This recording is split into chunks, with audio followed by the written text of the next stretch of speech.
नमस्कार विद्यार्थी मित्रांनो. बी.कॉम भाग 1 सत्र 2 विषय मराठी. मागल्या लेक्चरमध्ये आपण स्वामी विवेकानंदांचं शील बनविणारे शिक्षण हा पाठ बघितला.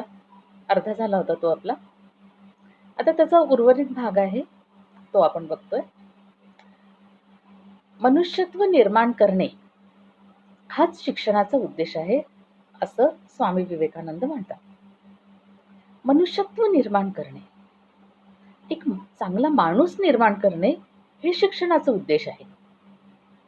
आणि शील हे मनुष्यत्वाचं प्रमुख लक्षण आहे आणि चारित्र्य हे मनुष्यत्वाचं प्रमुख लक्षण अपेक्षित आहे.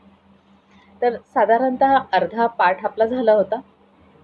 आता पलीकडच्या पाठाला आपण सुरुवात करतो आहे. चांगल्या संस्काराची सरशी झाल्यास शील चांगले व वाईटाचा वरचष्मा झाल्यास ते वाईट बनते. चांगल्या संस्कार मिळाले की शील नक्कीच चांगलं बनतंय, आपलं चारित्र्य चांगलं बनतंय. आणि आपल्याला हे संस्कार कुठून मिळत आहेत? तर आपल्या कुटुंबातून, आपल्या घरातून, आपल्या मित्रपरिवारातून, आपल्या शाळा महाविद्यालयांमधून, या समाजामधून, या सर्व ठिकाणून आपल्याला काय मिळते आहे? तर आपल्याला संस्कार मिळत आहेत. आणि हे संस्कार जर का चांगले असेल तर नक्कीच आपलं शील हे चांगलं बनते व वाईटाचा वरचष्मा झालाच ते वाईट बनते. आणि जर का आजूबाजूचं वातावरण वाईट असेल तर नकळतपणे मुलंही त्या पद्धतीनं बनत जातात. एखादा मनुष्य सतत अपशब्द ऐकेल, अमंगल चिंतन करेल, दुष्कृत्य आचरेल तर त्याच्या मनावर त्याचेच वाईट संस्कार होत राहतील. आणि एखादा व्यक्ती जर का कोणाचं अमंगल चिंतन करतो आहे, एखादं वाईट कृत्य करतो आहे, सतत अपशब्द ऐकतो आहे, तर नकळतपणे त्याच्याही तोंडावर तोंडात ते अपशब्द येतील. अगदी त्याच्या नकळत, त्याच्या लक्षात सुद्धा न येता त्याच्या आचार विचारावर प्रभाव पाडतील आणि आपल्या आजूबाजूच्या गोष्टींचा प्रभाव हा आपल्यावर पडत असतो. मग आपण सकारात्मक विचार केला तर स्वाभाविकपणे आपल्या आजूबाजूचं वातावरणही त्याच पद्धतीनं व्हायला लागतं. आपण जर का नकारात्मक विचार करणाऱ्या माणसांच्या सानिध्यात असू तर नकळतपणे आपले पण विचार त्याच पद्धतीनं व्हायला लागतात. वास्तविक पाहता हे कुसंस्कार नेहमीच क्रियाशील असतात. याच संस्काराची समष्टी त्याच्यात दुष्कृत्य करण्याची प्रबळ प्रेरणा निर्माण करेल. तो या संस्काराच्या हातातील एखाद्या कळसूत्री बाहुलीप्रमाणे होऊन जाईल आणि दुष्कृत्य करण्याची प्रबळ इच्छा केव्हा होईल? की आजूबाजूला जर का याच पद्धतीची सगळी माणसं असेल, याच पद्धतीचं जर का वातावरण असेल तर नकळतपणे आपण सुद्धा वाईट कृत्य करायला भाग पडू. त्याचप्रमाणे जो मनुष्य सद्विचारी असून नेहमीच सत्कृत्य करतो त्याच्या बाबतीतही वरीलप्रमाणे संस्काराची समष्टी त्याला अगदी त्याच्या इच्छेविरुद्ध सत्कृत्य करायला भाग पाडेल. आणि समष्टी म्हणजे समूह, संस्कारांचा समूह. जर का एखादा मनुष्य सद्विचारी आहे आणि नेहमीच तो सत्कृत्य करतो तर त्याच्या हातून नेहमी सत्कृत्यच होईल आणि अगदी त्याच्या इच्छेविरुद्ध सत्कृत्य करावयास भाग पाडेल. जो मनुष्य अशी पुष्कळशी सत्कृत्य सद्विचार करतो त्याच्या ठिकाणी सद्वर्तन करण्याची एक अदम्य प्रवृत्ती निर्माण होते. आणि जो नेहमी या पद्धतीचं लोकांना मदत करतो आहे, चांगले विचार करतो आहे तर त्याच्याकडून नेहमीच चांगलंच वर्तन होऊ शकेल. वाईट करायचे तो मनात आणलं तरीही त्याच्या मनातील या सत्प्रवृत्तीचा प्रवाह त्याला कुठल्याच पद्धतीनं वाईट करू देणार नाही. या सत्प्रवृत्तीचा पूर्ण प्रभाव त्याच्यावर असतो.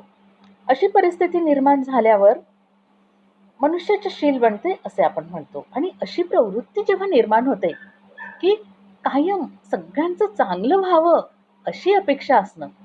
अर्थात आपलं जर का संत साहित्य आपण अभ्यासलं, पाहिलं, एक नजर टाकली तरी आपल्याला ते दिसेल की सगळ्या संतांनी आपल्याला नैतिक आचरणाचेच धडे दिलेले आहे.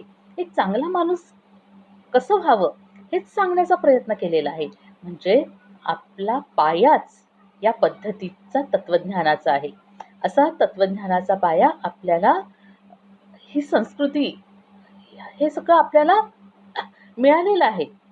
तर हा जो पाया आहे, हा पाया आपला मजबूत आहे आणि त्याच्यावरच आपल्याला विचार करायचा आहे.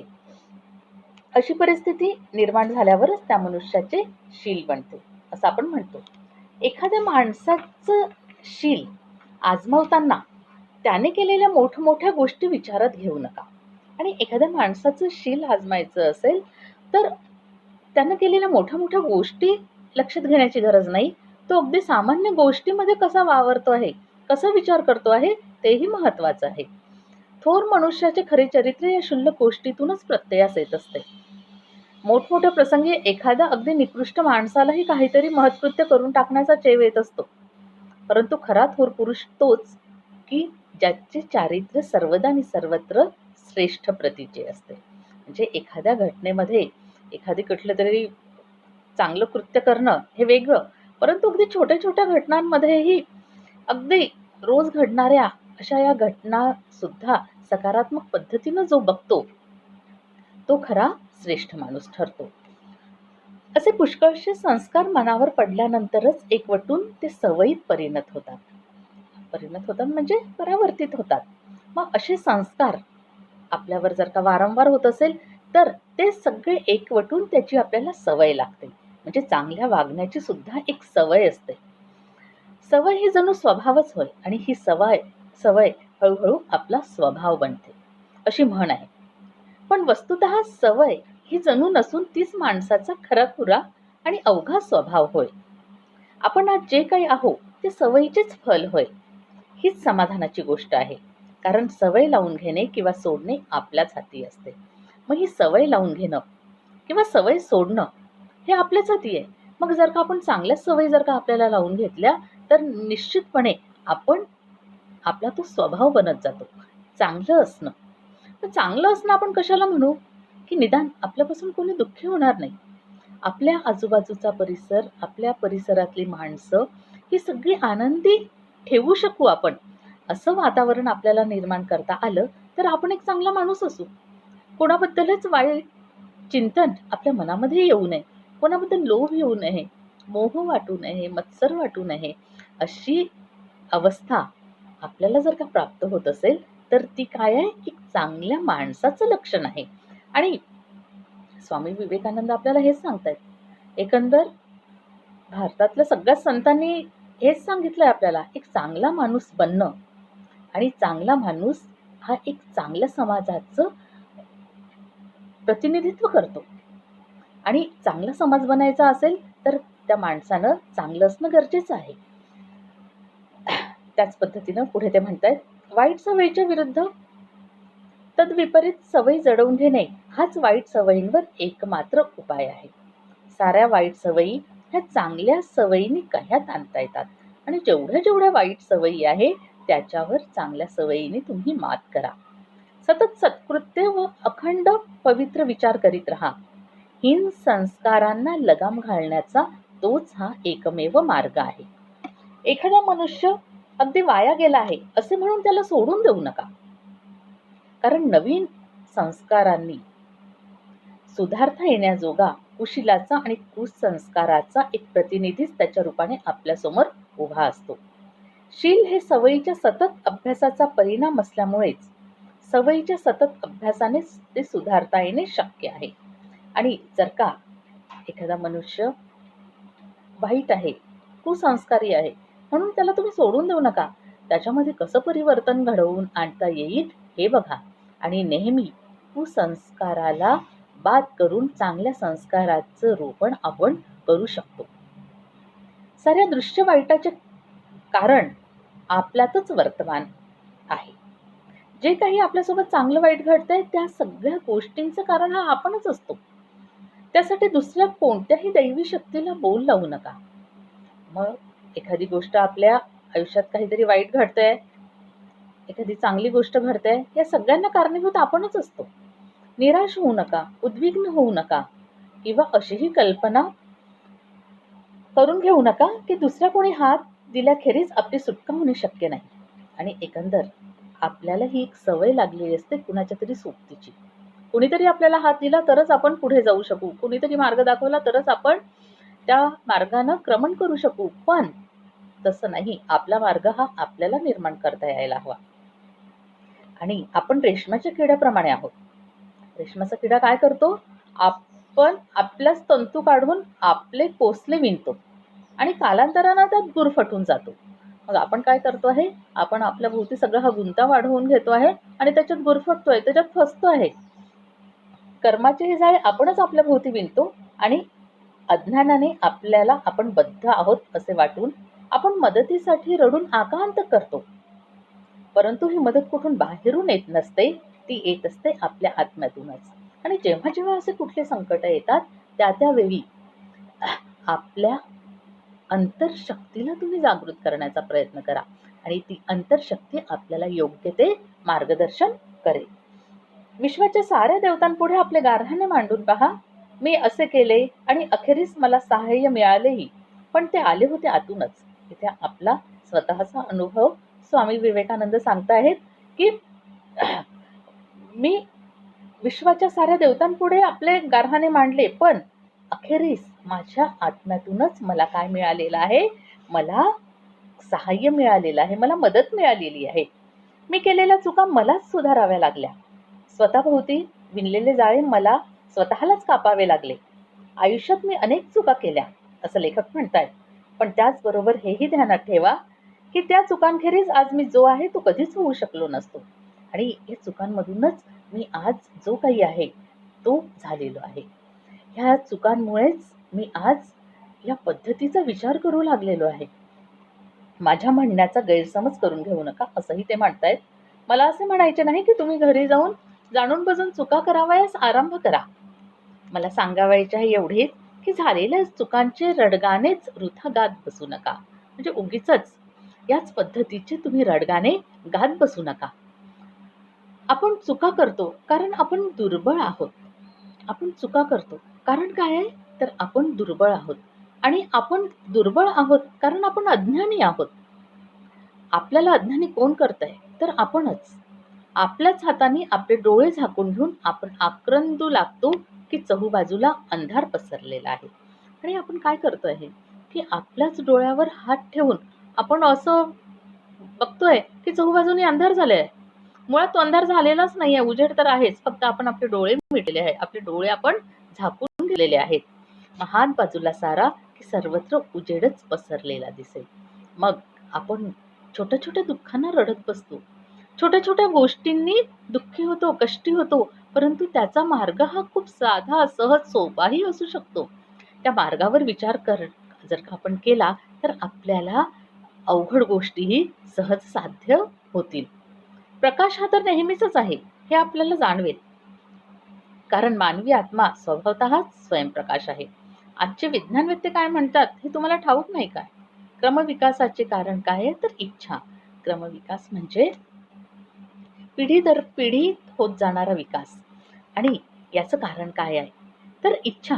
कधीतरी एकपेशीय असलेला जीव आज ज्या अवस्थेत आपण आलेलो आहे असा झालेला आहे. मग इथे काय आहे? तर इच्छा. इच्छेनेच ह्या सगळ्या गोष्टी साध्य झालेल्या आहेत. आपल्या इच्छाशक्तीचा सारखा उपयोग करीत राहा, म्हणजे तीच तुम्हाला उन्नती पथावर अग्रेसर करेल. मग त्यामुळे आपली इच्छाशक्ती प्रबळ ठेवा. आपली इच्छाशक्ती जेवढी प्रबळ असेल, जेवढी आपण एखाद्या गोष्टीची इच्छा करू, ती गोष्ट तुम्हालाही मिळणारच असते. परंतु ती इच्छाशक्ती फक्त मनात धरून चालणार नाही, तर ती इच्छा पूर्ण करण्यासाठी आपल्याला काहीतरी सकारात्मक कृती करणंही गरजेचं आहे. इच्छाशक्ती सर्वशक्तिमान आहे. तुम्ही विचाराल, सर्वशक्तिमान जर आहे, तर मी सर्व काही का करू शकत नाही? पण तुम्ही आपल्या आताच्या क्षुद्र मीचाच विचार करीत आहात.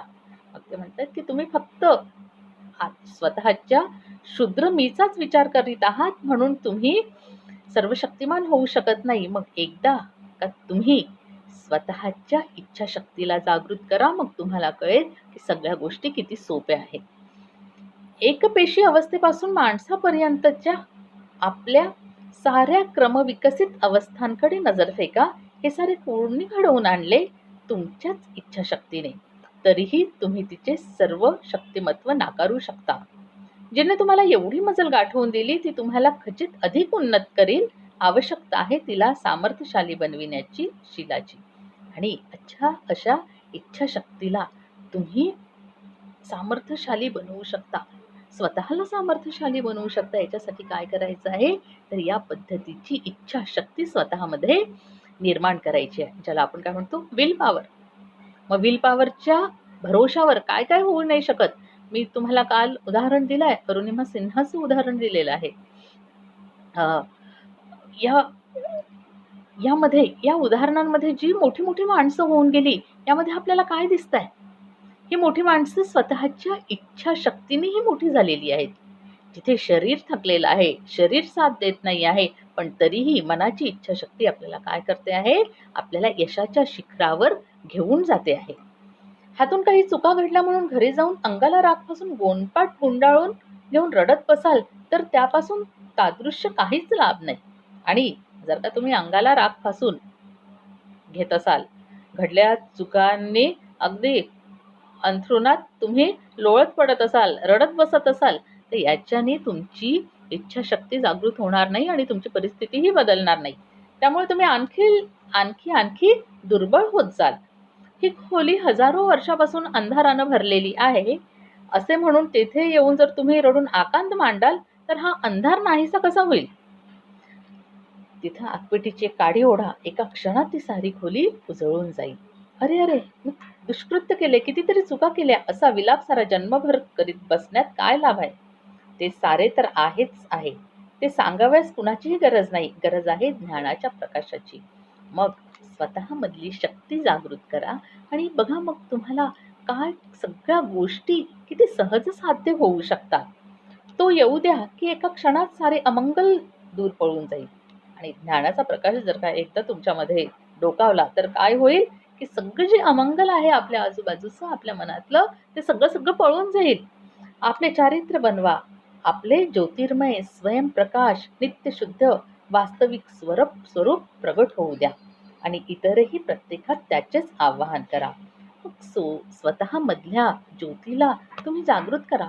प्रत्येक माणसाच्या मनामध्ये अशी एक इच्छा, एक शक्ती असते आणि ती शक्ती काय करते आहे, ती फक्त चांगल्याचाच विचार करते आहे.